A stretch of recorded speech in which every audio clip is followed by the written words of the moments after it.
شاہ جہاں صدائے رمضان. مولاي صل وسلم دائما ابدا على حبیبک خیر الخلق کلہم. السلام علیکم ناظرین و سامعین کرام. 9 نیوز PHD کے لائیو اسٹوڈیو سے رمضان المبارک کی اسپیشل ٹرانسمیشن صدائے رمضان کے ساتھ آپ کی خدمت میں حاضر ہے آپ کا میزبان محمد لقمان رضا.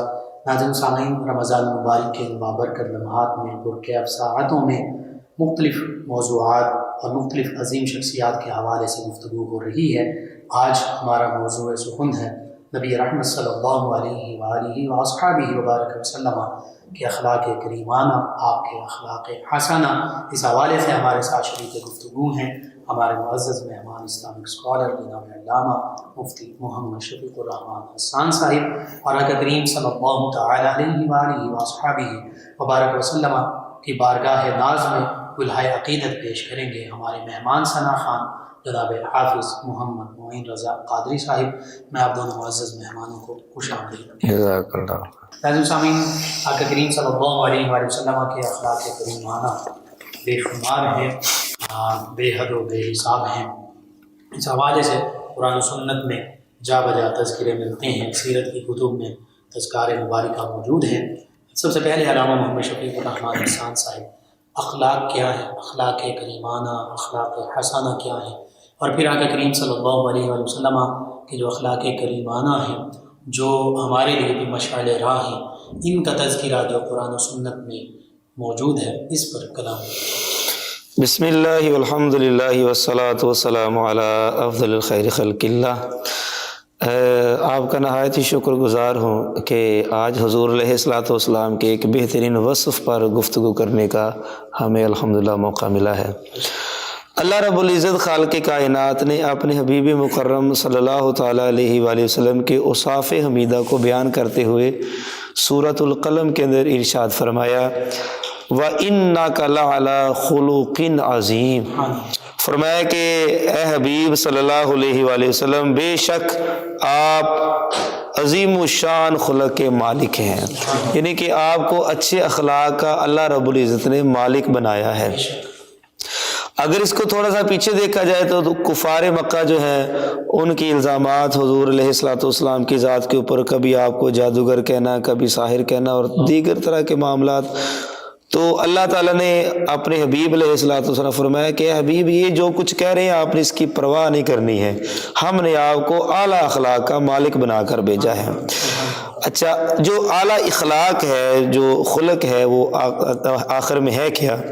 تو یعنی بڑے ہی اشتعال انگیز عوامل کے باوجود انسان میں چھچورے پن کا کوئی بھی عنصر نہ پایا جائے. یعنی بندہ ہر چیز کو برداشت کرے اور اپنے اوپر ہر آنے والے الزام کو وہ بخوشی برداشت کرے اور معاف کرنے والا وہ ذہن رکھے. ام المومنین، محبوب رب العالمین، سیدہ طیبہ طاہرہ صدیق پاک کی صدیقہ بیٹی حضرت عائشہ صدیقہ بنت صدیق اکبر سلام اللہ علیہا، آپ سے پوچھا گیا کہ حضور علیہ الصلوۃ والسلام کے خلق جو ہیں وہ کیا ہیں؟ تو آپ فرماتی ہیں کان خلقہ القرآن، کہ حضور علیہ الصلوۃ والسلام جو ہیں وہ ان کا خلق قرآن ہے. یعنی کہ دوسرے لفظوں میں یوں کہہ لیجئے کہ الحمد سے لے کر والناس کی سین تک سارے کا سارا قرآن اللہ کے پیارے حبیب صلی اللہ علیہ وآلہ وسلم کا حسن اخلاق ہی بیان فرماتا ہے. اعلیٰ حضرت عظیم البرکت ایک جگہ پر ارشاد فرماتے ہیں تیرے خلق کو حق نے عظیم کہا، تیری خلق کو حق نے جمیل کیا، کوئی تجھ سا ہوا ہے نہ ہوگا شہا، تیرے خالق حسن و ادا کی قسم. معلم اخلاق صلی اللہ علیہ وآلہ وسلم کے لیے خلق عظیم کا صحیح مفہوم بیان کرنا تو بہت مشکل ہے، لیکن اما عائشہ نے ہمارے لیے یہ معاملہ آسان فرما دیا کہ اگر حضور علیہ الصلوۃ والسلام کے اخلاق دیکھنے ہیں تو پھر وہ اللہ کا قرآن پڑھا جائے. اچھا، اس سلسلے میں قرآن کریم جو ہے وہ آپ کو اینٹ کا جواب پتھر سے دینے کی اجازت ہرگز نہیں دیتا ہے، البتہ قانون عدل کے لحاظ سے اینٹ کا جواب اینٹ سے دینے کی اجازت ضرور دیتا ہے. اور جیسا کہ ارشاد ہوتا ہے کہ وَجَزَاءُ سَيِّئَةٍ سَيِّئَةٌ مِثْلُهَا، یعنی برائی کا بدلہ اتنی ہی برائی سے دیا جا سکتا ہے جتنی کہ اس نے آگے والے نے کی ہے۔ لیکن معاملہ کیا ہے کہ اگر آپ نے اینٹ کا جواب اینٹ کے ساتھ دیا تو اس کا آپ کو اجر نہیں ملے گا، ہاں اگر اس کے اوپر آپ صبر کریں گے تو پھر آپ کو اجر ضرور ملے گا، معاف کر دے گا۔ نبی پاک صلی اللہ تعالی علیہ وآلہ وسلم نے خود ارشاد فرمایا کہ تم میں سب سے بہترین وہ ہے جس کے اخلاق اچھے ہیں۔ دوسری جگہ پر حضور جان نور علیہ السلام نے ارشاد فرمایا کل قیامت والے دن جو نامہ اعمال میں سب سے وزنی چیز ہوگی وہ انسان کا حسن اخلاق ہوگا، کہ یعنی اگر اس کا اچھا حسن اخلاق ہوگا تو پھر نیکیوں والا پلڑا جو ہے وہ بھاری ہو جائے گا، اوپر کو ہو جائے گا، اور یعنی سب سے زیادہ وزن جو ہے وہ حسن اخلاق کا ہوگا۔ نبی پاک صلی اللہ تعالیٰ علیہ وآلہ وسلم نے اس کا ہمیں عملی نمونہ پیش کر کے بھی دکھایا۔ حضرت انس بن مالک رضی اللہ تعالیٰ عنہ فرماتے ہیں میں 10 سال حضور کی خدمت اقدس میں رہا، کوئی کمیاں کوتاہیاں بھی ہو جاتی تھی اور کام کے اندر سستی بھی ہو جاتی تھی چونکہ وہ خادم رسول تھے۔ کہتے ہیں کہ 10 سال کے عرصہ میں حضور جان نور علیہ السلام نے مجھے کبھی اف تک بھی نہیں کہا تھا، ایک ہے نا کہ اف کہہ دینا، یہ بھی کبھی نہیں کہا تھا۔ ایک جگہ پر حضور علیہ السلام نے ارشاد فرمایا کہ تم میں سب سے بہتر وہ ہے جو اپنے گھر والوں کے لیے اچھا ہو، یعنی کہ اگر اخلاق کا مظاہرہ ہم نے باہر بازار کے اندر کرنا ہے تو گھر کے اندر بھی ایسے ہی کرنا ہے۔ بعض کا لوگ ہوتے ہیں کہ باہر تو بہت خوش و خرم نظر آتے ہیں، دوستوں کے ساتھ خوش گپیاں لگاتے ہیں، ہنسی مذاق کرتے ہیں، لیکن جیسے گھر میں آتے ہیں بیوی اور بچوں کے ساتھ الجھ پڑتے ہیں، ان کے اوپر برس پڑتے ہیں، یا والدین کے ساتھ ان کا لہجہ جو ہے وہ تلخ ہوتا ہے۔ تو ہمارے نبی پاک صلی اللہ علیہ وسلم کی ایسی تعلیمات ہرگز نہیں ہے۔ حکم یہ ہے کہ جس طرح آپ نے باہر رہنا ہے اسی طرح آپ نے گھر کے اندر بھی رہنا ہے۔ حسن اخلاق ہے کیا؟ حسن اخلاق دراصل اس کا سادہ سا مفہوم یہ ہے کہ کوئی بندہ آپ کے ساتھ برائی کرے، کوئی آپ کے متعلق برا ارادہ رکھے تو اس کا جواب آپ نے صبر اور تحمل اور بردباری اور حلم کے ساتھ دینا ہے۔ اور نبی پاک صلی اللہ علیہ وسلم کی زندگی سے ہمیں اس کی کئی مثالیں ملتی ہیں، ان کو آگے چل کے ہم انشاءاللہ بیان فرمائیں گے۔ بہت خوب، یعنی ہر حالت میں جی اللہ تعالیٰ کی رضا کی خاطر جو ایسی چیزیں ہیں جو طبیعت جن کو پسند نہیں کرتی، مزاج کے مخالف ہیں، موافق نہیں ہیں، لوگوں کے وہ جملے بھی ہو سکتے ہیں، لوگوں کے رویے بھی ہو سکتے ہیں، ان پر صبر، شکر، تحمل، برداشت کا مظاہرہ کرنا یہ اخلاق حسنہ میں جی بالکل ایسے ہیں۔ ناظرین سامعین، بہت خوبصورت گفتگو نبی رحمت صلی اللہ علیہ وآلہ وصحبہ وبارک وسلم کے اخلاق کریمانہ کے حوالے سے ہو رہی ہے۔ سلسلہ کرام ہم جاری رکھیں گے۔ ہمارے ساتھ موجود ہیں ہمارے مہمان ثنا خان جناب حافظ محمد معین رضا قادری صاحب۔ نبی رحمت صلی اللہ علیہ وآلہ وصحبہ وبارک وسلم کی بارگاہ ناز میں ہدیہ عقیدت پیش کریں گے جناب حافظ محمد معین رضا قادری صاحب۔ وہی رب ہے جس نے تجھ کو ہمتن کرم بنایا، وہی رب ہے جس نے تجھ کو ہمتن کرم بنایا، ہمیں بھیک مانگنے کو تیرا راستہ بتایا، ہمیں بھیک مانگنے کو تیرا راستہ بتایا، تجھے حمد ہے خدایا۔ وہ کنواری پاک مریم، وہ نفخت فیہ کا دم،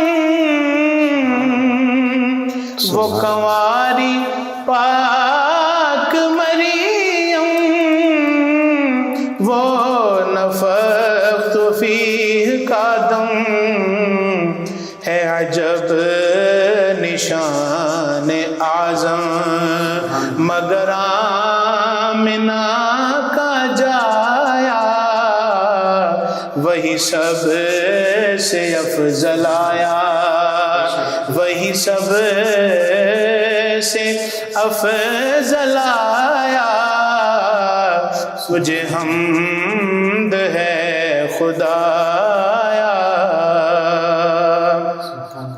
یہی بولے سدر والے چمن جہاں کے تھالے،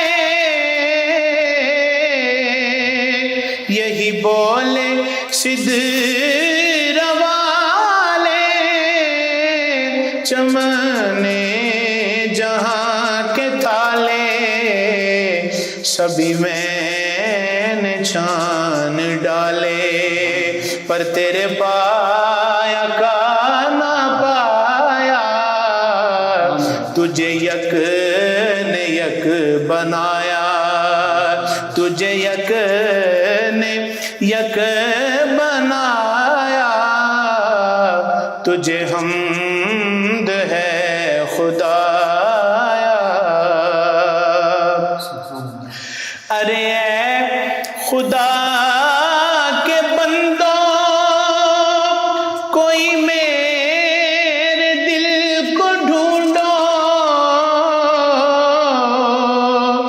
ارے اے خدا کے بندوں، کوئی میرے دل کو ڈھونڈو، میرے پاس تھا ابھی تو ابھی کیا ہوا خدایا، نہ کوئی گیا نہ آیا، تجھے حمد ہے خدایا، تجھے حمد ہے خدایا۔ ہمیں اے رضا تیرے دل کا پتہ چلا بمشکل، ہمیں اے رضا تیرے دل کا پتہ چلا بمشکل، در روضہ کے مقابل وہ ہمیں نظر تو آیا، یہ نہ پوچھ کیسا پایا، تجھے حمد ہے خدایا، تجھے حمد ہے خدایا، تجھے حمد ہے خدایا۔ وہی رب ہے جس نے تجھ کو ہمتن کرم بنایا، ہمیں بھیک مانگنے کو تیرا آستاں بتایا، تجھے حمد ہے خدایا۔ بہت خوب ناظرین سامعین، 9 نیوز HD کے لائیو اسٹوڈیو سے رمضان مبارک کی اسپیشل ٹرانسمیشن آپ تک پہنچائی جا رہی ہے۔ نبی رحمت صلی اللہ علیہ وآلہ وسلم کے رحمت بھرے اخلاق ان کا ذکر ہو رہا ہے۔ ہمارے ساتھ شریک گفتگو ہیں ہمارے معزز مہمان اسلامک اسکالر جناب علامہ مفتی محمد شفیق الرحمان حسان صاحب۔ علامہ صاحب، نبی رحمت صلی اللہ علیہ وآلہ وسلم کے تو کثیر واقعات ہمیں ملتے ہیں جو آپ کے اخلاق کریمانہ کا جن سے اظہار ہوتا ہے، ان میں سے چند ایک واقعات لازمی ناظرین تک پہنچائیے تاکہ ہم بھی، ہمارے ناظرین و سامعین بھی ان واقعات کو مد نظر رکھتے ہوئے اپنے اخلاق کو بہتر سے بہتر کرنے کی کوشش کر سکیں۔ نبی کریم صلی اللہ تعالیٰ علیہ وآلہ وسلم کا فرمان علی شان ہے، احسن الی من اساء الیک، یعنی اس کے ساتھ اچھائی کر جو تیرے ساتھ برائی کرے۔ یہ صرف زبانی واز نہیں تھا، بلکہ آپ صلی اللہ علیہ وآلہ وسلم نے انتہائی کڑے اور مشکل حالات میں اس صبر آزمات تعلیم پر عمل کر کے ثابت کر دیا کہ آپ کے اعضاء کی ہر حرکت اور لبوں کی ہر جنبش کلام ذوالجلال کی تعبیر و ترجمان تھی۔ اس کی چند جھلکیاں جو ہے وہ ذرا یہاں پر دیکھیے۔ ماں کی ممتا بڑی مشہور ہے، بیٹا خواہ کیسا ہی کیوں نہ ہو، برا ہو، اور ماں اس کی برائی نہیں کرتی۔ اگر بیٹا کسی کا سر پھوڑ دے یا کسی کے دانت توڑ دے تو ماں اسے ناسمجھ اور نادان سمجھ کر کہتی ہے کہ اس کے اوپر رحم کیا جائے، یہ نادان ہے، اس نے بے وقوفی کے عالم میں یہ بات کہہ دی ہے۔ اچھا، اور یہ جو التجا ہوتی ہے ماں کی، جو ممتا کی التجا دوسروں کے سامنے ہوتی ہے، یہ بڑی پر اثر ہوتی ہے۔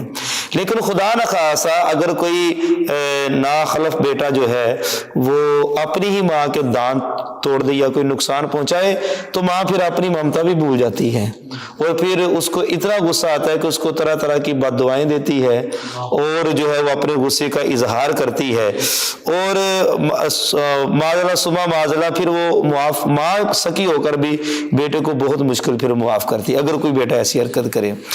لیکن ماں باپ سے 1000 درجہ شفقت کرنے والے اور مہربان آقا صلی اللہ علیہ وآلہ وسلم، فداہ آباؤنا و امہاتنا پر لاکھوں سلام، جو طائف کے بازار سے اس حال میں نکلتے ہیں کہ تنے ہما داغ داغ ہے، حریروں پر نیاز سے زیادہ نازک جسم لہو لہان ہے، اور خون کی روانی کا یہ عالم ہے کہ نالین مقدس بھر چکی ہیں۔ یہ وہی نالین ہے نا جس کو ہم اپنے سینے سے لگاتے ہیں، اس کی شبیہ کو لگاتے ہیں، ماتھے پہ لگاتے ہیں، اور حسن رضا خان صاحب فرماتے ہیں سر پہ رکھنے کو اگر مل جائے نالے پاک حضور، پھر کہیں گے کہ ہاں تاجدار ہم بھی ہیں۔ تو وہ نالین مقدس خون سے تر ہو گئی۔ اور پھر اگر احد کا میدان دیکھا جائے، احد کے میدان کارزار میں حضور زخمی کھڑے ہیں، کسی ظالم نے اس زور کا وار کیا کہ خود کی کڑیاں ٹوٹ کر شبنمی رخساروں کو کاٹتی ہوئی گزر گئی ہیں اور دندانے مبارک میں پیوست ہو گئی ہیں، خون ہے کہ ابل ابل کر بہ رہا ہے اور کسی طرح بند ہونے کا نام بھی نہیں لے رہا، اور وہ دشمن ہے، وہ حضور علیہ الصلوۃ والسلام کو جان سے مارنے کی دھمکیاں دے رہے ہیں۔ لیکن اس حال کے اندر بھی نبی کریم صلی اللہ علیہ وآلہ وسلم نے کمال حسن اخلاق کا مظاہرہ کیا، اور حضور علیہ الصلوۃ والسلام کی زبان پر یہ الفاظ جاری ہو، فرمایا لم ابعث لعانا انما بعثت ہادیا ورحمہ، فرمایا میں لعنتیں اور بد دعائیں دینے کے لیے نہیں بھیجا گیا بلکہ میں تو ہادی اور رحمت بن کر آیا ہوں۔ پھر اپنی شان رحمت کا یوں مظاہرہ کرتا ہے کہ بارگاہ رب العزت میں ہاتھ اٹھا کر حضور جان نور علیہ الصلوۃ والسلام یوں دعا فرماتے ہیں اللہم اغفر لقومی فانہم لا یعلمون، الہی میری قوم کو معاف فرما دے، یہ ناسمجھ ہیں، یہ نادان ہے۔ ظالموں نے جانتے بوجھتے ہوئے حق سے انکار کیا اور محبوب خدا کو کے ساتھ دشمنی کر کے قہر خدا بندی کو دعوت دی۔ پہاڑوں کے فرشتے حاضر ہوئے، انہوں نے کہا اگر آپ اجازت دیں تو ان طائف والوں کو 2 پہاڑوں کے درمیان میں پیس ڈالتے ہیں۔ حضور علیہ الصلوۃ والسلام اگر چاہتے تو وہ پیس ڈالتے تھے، ان کے لیے کون سا مشکل کام تھا، فرشتوں کے لیے وہ تو حکم کے منتظر تھے۔ لیکن حضور نے فرمایا ان قریب ان میں سے ایسے لوگ پیدا ہوں گے جو میری ذات پر ایمان لے کر آئیں گے۔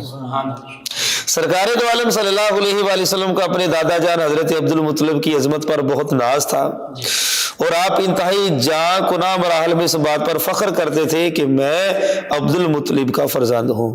غزوہ حنین میں جب اسلامی لشکر پر دشمنوں نے اچانک تیروں کی بارش کر دی تو سب لوگ منتشر اور تتر بتر ہو گئے، مگر اللہ کے سچے رسول چند جانثاروں کی میت میں ثابت قدم رہے، اور آپ نے یہ اشار پڑے، فرمایا انا النبی لا کذب انا ابن عبد المطلب، فرمایا کہ میں نبی ہوں، اس میں کوئی جھوٹ نہیں ہے، اور میں عبد المطلب کا فرزند ہوں۔ اب اس بات کو ذہن میں رکھیے گا کہ حضور اپنے دادا جان پر کتنا فخر محسوس کیا کرتے تھے، اور بندے کو جس بات کے اوپر فخر ہو وہ بندہ بات سننا بھی گوارا نہیں کرتا ہے۔ زید ابن ثانہ سے سرور کونین صلی اللہ علیہ وآلہ وسلم نے کچھ قرض لے رکھا تھا، ابھی واپس کرنے کا طے شدہ وقت بھی نہیں آیا تھا کہ ایک دن زید ابن ثانہ آیا اور آپ کی چادر مبارک کو انتہائی گستاخانہ انداز میں پکڑ کر زور سے کھینچا، پھر نہایت درست لہجے کے اندر کہنے لگا، مجھے میرا قرض دیجئے۔ صرف اتنی بات نہیں تھی، اب صبر کا پیمانہ لبریز ہونے والی باتیں کی گئی۔ تم عبد المطلب کی اولاد ہو ہی ایسی، تمہارا خاندان ہی ایسا ہے، تم ٹال مٹول سے کام لیتے ہو، تم وعدے کی خلاف ورزی کرتے ہو۔ کیا گزری ہوگی آقا علیہ الصلوۃ والسلام کے دن پر اس طعنے کی؟ جس دادا کا فرزند ہونا آپ باعث صد افتخار سمجھتے تھے، اسی نامور دادا کے نام پر طعنہ دیا جا رہا تھا، اور جس خاندان کی عزت اور شرافت کی گواہی اللہ کے قرآن نے گواہی دی، لِإِيلَافِ قُرَيْشٍ سورہ نازل ہوئی کہ خاندان قریش ہے، بنی ہاشم ہے، اور اس کا ایک ڈنکا بجتا ہے۔ حضور علیہ الصلوۃ والسلام نے خود ارشاد فرمایا کہ اللہ تعالیٰ نے جب قبائل کا انتخاب کیا تو مجھے بہترین قبیلے میں پیدا فرمایا، اس خاندان کا جو ہے وہ طعنہ دیا جا رہا ہے۔ پاس بیٹھے صحابہ کرام جو ہے ان کی آنکھوں میں سرخی آ گئی، ماتھے کے اوپر سروٹیں آ گئی۔ ایک لمحہ تھا کہ اس گستاخ کا سر قلم کر دیا جاتا، بلکہ حضرت فاروق اعظم رضی اللہ تعالیٰ عنہ نے مداخلت کر دی، ان سے برداشت نہ ہوا۔ انہوں نے عرض کی یا رسول اللہ حکم دے اس کے اس گستاخانہ لہجے پر اس کا سر قلم کر دیں۔ اس موقع پر بھی حضور جان نور علیہ الصلوۃ والسلام نے فرمایا کہ اے عمر، تجھے یہ چاہیے تھا کہ تو اسے کہتا کہ ذرا صبر سے کام لے، اور مجھے یہ کہتا کہ یا رسول اللہ صلی اللہ علیہ وسلم اس کے قرض میں جلدی کیجیے ادائیگی میں، حالانکہ ابھی وہ جو مدت تھی وہ باقی تھی۔ حضور نے پھر کمال کا شفقت کا مظاہرہ کیا، فرمایا اے عمر اب جاؤ، تو نے اس کا دل توڑا ہے اور یہ سہم گیا ہے، ڈر گیا ہے۔ فاروق اعظم تو پھر فاروق اعظم ہے نا، یہ ڈر گیا ہے، سہم گیا ہے، اب اس کے بدلے میں جتنا قرض ہے اس سے بڑھ کر تم اس کو اور زیادہ کچھ چیزیں عطا فرماؤ، اور اس کے علاوہ بھی، تاکہ اس کے چہرے کے اوپر جو سہم گیا نا، ڈر گیا ہے، وہ دور ہو جائے۔ ایسا اخلاق کریمانہ کہیں ہمیں نظر آتا ہے۔ اچھا، وہ جو زید ابن ثانہ تھا نا، اس نے پھر آگے سے ہاتھ جوڑ کر عرض کی، اس نے کہا کہ میں نے تورات، انجیل اور زبور کے اندر آپ کی صفات کے متعلق پڑھا تھا، اور سب سے اعلیٰ جو صفت تھی وہ یہی تھی کہ حضور علیہ الصلوۃ والسلام کے اخلاق، جو آخری نبی ہوگا اس کے اخلاق بہت اچھے ہوں گے، میں تو آپ کو آزما رہا تھا۔ فوراً اس نے کلمہ پڑھا اور حضور علیہ الصلوۃ والسلام کی غلامی میں داخل ہو گیا۔ ایک مرتبہ حضور جان نور علیہ الصلوۃ والسلام آرام فرما رہے تھے، تو حضور علیہ الصلوۃ والسلام کی جو تلوار ہے وہ درخت کے ساتھ لٹکی ہوئی تھی، تو اسی طرح ایک بدو آیا اور اس نے تلوار اٹھائی اور حضور علیہ الصلوۃ والسلام کے اوپر ابھی وار کرنے ہی والا تھا کہ حضور کی آنکھ کھل گئی۔ حضور علیہ الصلوۃ والسلام کا روب اور دبدبہ اور جلال کی وجہ سے وہ کانپنا شروع ہو گیا اور ہاتھ تلوار سے گر گئی۔ حضور نے تلوار کو اٹھایا، پہلے اس نے کہا تھا کہ آپ کو مجھ سے کون بچائے گا؟ وہ جو بدو تھا نا، اس نے حضور کو کہا آپ کو مجھ سے کون بچائے گا؟ تو حضور نے فرمایا میرا اللہ۔ لیکن جب حضور کے ہاتھوں میں تلوار آئی تو حضور علیہ الصلوۃ والسلام نے کہا اب بتا کہ تجھے مجھ سے کون بچائے گا؟ تو اس نے آگے سے یہی عرض کیا کہ آپ کریم باپ کے کریم بیٹے ہیں، آپ اخلاق حسنہ والے ہیں، آپ بردباری تحمل اور برداشت کرنے والے ہیں، میں آپ سے معافی کا خواستگار ہوں۔ ایک بندہ آپ کو قتل کرنے والا ہو، آپ کو مارنے والا ہو، تو آپ آگے سے اگر اپنا تحفظ بھی کریں گے تو یہ تو کوئی گناہ تو نہیں ہے، وہ بندہ بلکہ معافی کا طلبگار ہوتا ہے۔ لیکن حضور کے اخلاق کریمانہ دیکھے کہ حضور نے اس کو معاف فرما دیا، یہ ہے اخلاق حسنہ۔ نبی پاک صلی اللہ علیہ وآلہ وسلم نے ساری زندگی کبھی کسی کو گالی کا جواب گالی سے نہیں دیا تھا۔ یہ ہمارے معاشرے کے اندر آج اتنی تلخ حقیقتیں، اور خصوصاً جو ہمارے ہاں ایک سیاسی ماحول پیدا ہو چکا ہے کہ ایک پارٹی کے کارکنان دوسرے کو برداشت نہیں کرتے ہیں اور اتنی غلیظ گالم گلوچ کرتے ہیں اور جو کہ ناقابل برداشت ہوتی ہیں۔ ہمارا دین اس کی اجازت نہیں دیتا ہے۔ اس بات کو ذہن میں رکھنا چاہیے کہ ہر مسلمان دوسرے مسلمان کا بھائی ہے، تو ایک بھائی اپنے دوسرے بھائی کو گالیاں تو نہیں نکالتا ہے۔ نبی پاک صلی اللہ علیہ وسلم کے اخلاق کریمانہ سے ہمیں تحمل، برداشت اور بردباری کا سبق ملتا ہے، اور ہمیں اس کو ہر حال میں اپنانا چاہیے۔ کیا پیغام آج کی امت مسلمان نوجوانوں کے لیے؟ جی نبی کریم صلی اللہ علیہ وسلم کے اخلاق کریمانہ کے حوالے سے پیغام کیا بنتا ہے؟ پیغام یہی بنتا ہے کہ ہم اپنی تلخیوں کو دور کریں، اپنے اندر برداشت کا مادہ پیدا کریں۔ اگر کوئی بندہ آپ کے ساتھ زیادتی کر بھی جاتا ہے تو آگے سے خاموش رہیں، اور ہر چیز کا جواب دینا ضروری نہیں ہوتا ہے، خاموشی بھی بہت بڑا جواب ہوتی ہے۔ اگر کوئی بندہ آپ کو برا بھلا کہتا ہے اور مقابلے میں آپ بھی اس کو برا بھلا کہتے ہیں تو اس کا آپ کو اجر نہیں ملے گا۔ نبی کریم صلی اللہ تعالی علیہ وآلہ وسلم کے ساتھ حضرت ابوبکر صدیق العتیق رضی اللہ تعالی عنہ پاس کھڑے تھے۔ ایک شخص آیا تو اس نے حضرت ابوبکر صدیق رضی اللہ تعالیٰ عنہ کے بارے میں نازیبہ کلمات کہنا شروع کر دیے۔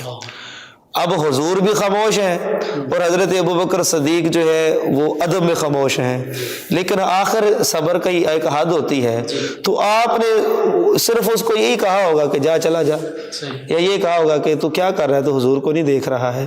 اتنی بات کہنے کی دیر تھی تو حضور نے مخاطب ہو کر ابوبکر صدیق رضی اللہ تعالیٰ عنہ سے کہا، اے صدیق، جب یہ تجھے برا بھلا کہہ رہا تھا تو اس کا جواب اللہ کا فرشتہ دے رہا تھا، جب تو بولا ہے نا تو پھر وہ اللہ کا فرشتہ چلا گیا ہے۔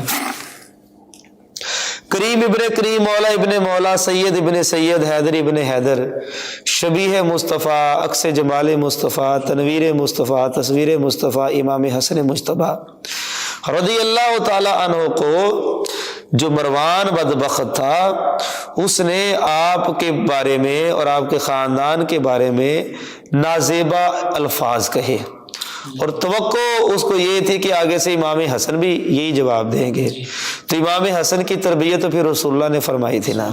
حضور علیہ الصلوۃ والسلام کی تربیت کا اثر یہ تھا کہ آگے سے حضرت امام حسن مجتبیٰ رضی اللہ تعالیٰ عنہ نے کہا، اے مروان، یہ گند تیرے پاس ہے، ہمارے نانا جان نے ہمیں یہ نہیں سکھایا ہے۔ پیغام آج کے دن کے لیے ضروری وہ ہے کہ ہم اپنے بچوں کو سب سے زیادہ اچھے اخلاق کی تعلیم دیں۔ ہمارے بچے گالیاں کہاں سے سیکھ کے آتے ہیں؟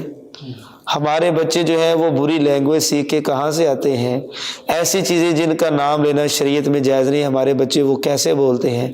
وہ گھروں کے اندر فلمیں، ڈرامے اور باہر کا ماحول اور گلی محلے کا ماحول ہے۔ اگر ہر والدین اپنے بچوں کی تربیت حضور کی سنت کے مطابق کریں تو وہ جب بولیں گے تو پھر وہ اچھا ہی بولیں گے۔ پھر ایک دوسرے کے متعلق ہمیں اتنی برداشت پیدا کرنی چاہیے کہ اگر ایک بندہ زیادتی بھی کر جاتا ہے نا تو ہمیں چاہیے کہ ہمیں اس کو برداشت کرنا چاہیے، تحمل کا مظاہرہ کرنا چاہیے، درگزر کرنا چاہیے۔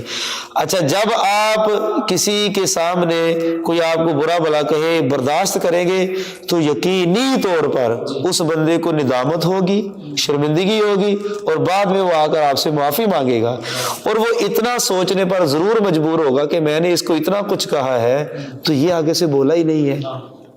اس کو ڈرنا یا ڈرکوب ہونا نہیں کہتے ہیں، اس کو اچھے اخلاق کا مالک ہونا کہتے ہیں۔ اپنی ذات کے متعلق برداشت کرنا یہ حضور کے اخلاق حسنہ میں سے ہے۔ آج جو کھینچا تانی لگی ہوئی ہے خاص طور پر سوشل میڈیا کے اوپر، سوائے گالی کے کسی کو مخاطب ہی نہیں کیا جاتا، اور ایسی ایسی گالیاں کہ جو ہم اپنی فیملی میں بیٹھ کر کسی کو نہیں نکال سکتے، تو ان چیزوں سے پرہیز کرنا چاہیے۔ سیاست اپنی جگہ، پارٹی بازیاں اپنی جگہ، محلے داریاں اپنی جگہ، ان ساری چیزوں کو بالائے طاق رکھتے ہوئے ہم مسلمان ہیں، اور حضور علیہ الصلوۃ والسلام کا فرمان عالی شان ہے کہ ایک مسلمان دوسرے مسلمان کے جسم کا حصہ ہے۔ تو کیا ہم اپنے جسم کے حصے کو برا بھلا کہہ رہے ہیں؟ کیا ہم اس کو گالیاں نکال رہے ہیں؟ ہم اخلاق سے اتنے گر چکے ہیں، ہماری زبان اتنی بے لگام ہو چکی ہے۔ مفہوم ہے کہ یہ جو زبان ہے نا، یہ صبح صبح تمام اعضاء کے سامنے ہاتھ جوڑتی ہے اور کہتی ہے کہ اگر یہ جتنے اعضاء ہیں یہ زبان کے سامنے ہاتھ جوڑتے ہیں اور کہتے ہیں کہ اگر تو سلامت رہی تو ہم بھی سلامت رہیں گے، اگر تو سلامت نہ رہی تو ہم بھی سلامت نہیں رہیں گی۔ بزرگان دین فرماتے ہیں زبان میں ہڈی تو نہیں ہوتی ہے لیکن یہ ہڈیاں ضرور توڑوا دیتی ہیں۔ تو اگر اخلاق حسنہ کا مظاہرہ کیا جائے تو ہم بہت سارے لڑائی جھگڑوں سے، بہت ساری برائیوں سے، بہت ساری بد زبانی سے، بد کلامی سے، فحش گفتگو سے بچ سکتے ہیں۔ ماشاءاللہ، بہت خوب۔ ناظرین سامعین، 9 نیوز ایچ ڈی کے لائیو اسٹوڈیو سے رمضان مبارک کی اسپیشل ٹرانسمیشن میں ایک اور کلام شامل کرتے ہیں۔ حافظ محمد معین رضا قادری صاحب نبی رحمت صلی اللہ علیہ وسلم کی بارگاہ اقدس میں ہدیہ عقیدت پیش کریں گے. جی حافظ. ایسا تجھے خالق نے طرح دار بنایا، ایسا تجھے خالق نے طرح دار بنایا، یوسف کو تیرا طالب دیدار بنایا، یوسف کو تیرا طالب دیدار بنایا، کونین بنائے گئے سرکار کی خاطر، سبحان اللہ. کونین بنائے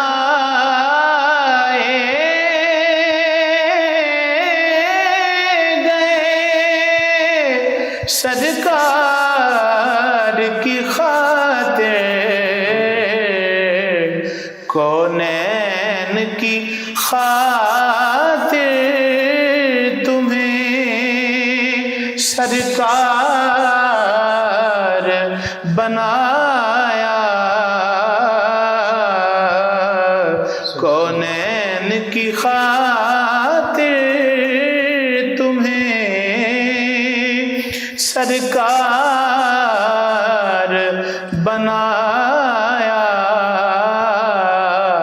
ایسا تجھے خالق نے کنجی تمہیں دی اپنے خزانوں کی خدا نے، کنجی تمہیں دی اپنے خزانوں کی خدا نے،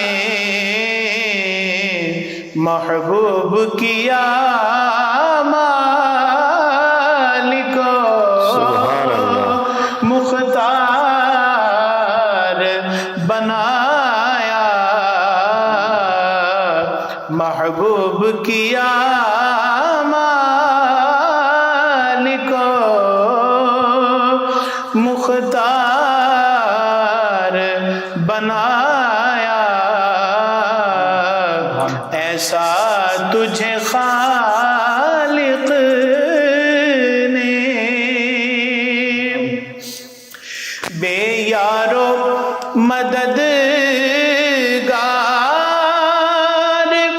جنہیں کوئی نہ پوچھے، بے یارو مددگار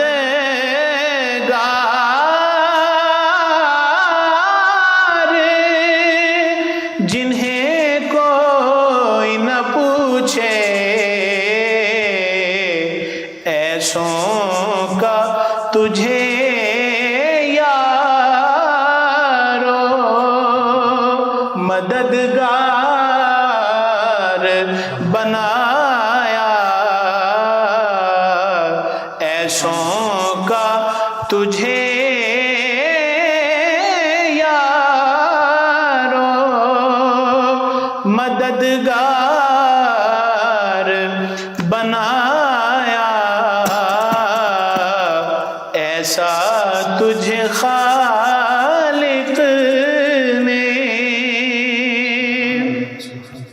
ان کے لب رنگی کی نچھاور تھی وہ جس نے، ان کے لب رنگی کی نچھاور تھی وہ جس نے، پتھر میں حسن لا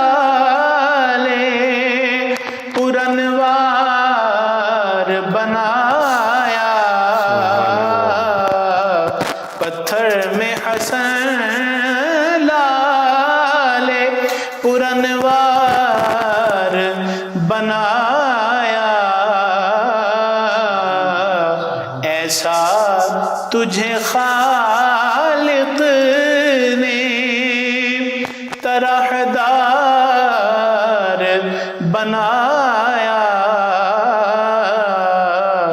یوسف کو تیرا طالب دیدار بنایا۔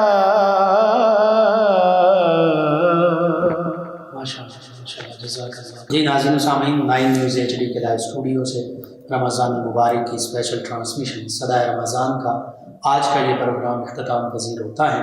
اپنے میزبان محمد لقمان رضا اور ہمارے معزز مہمانوں کو اجازت دیجیے۔ اللہ نگہبان۔ فیض شاہ جہاں صدائے رمضان